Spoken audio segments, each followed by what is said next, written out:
Astra Motor Sumatera Selatan kembali menghadirkan program spesial untuk menjangkau kalangan para pekerja melalui Honda Victory. Kegiatan ini menyambangi berbagai perusahaan di wilayah Sumsel dengan membawa beragam aktivitas menarik. Program yang telah berjalan sejak Juli ini kembali digelar pada Senin, 11/8 di kantor Samsat Palembang.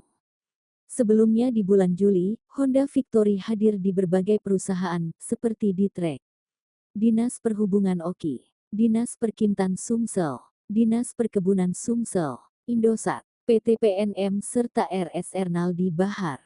Para karyawan diperkenalkan dengan jajaran sepeda motor Honda berdesain modern dan dibekali teknologi terkini.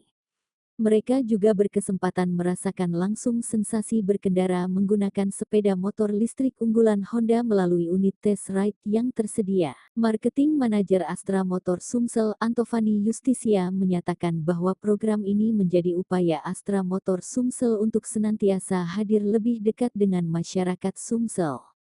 Melalui Honda Victory, kami ingin hadir lebih dekat ke masyarakat, khususnya di lingkungan kerja, dengan menghadirkan layanan, produk, dan hiburan secara langsung.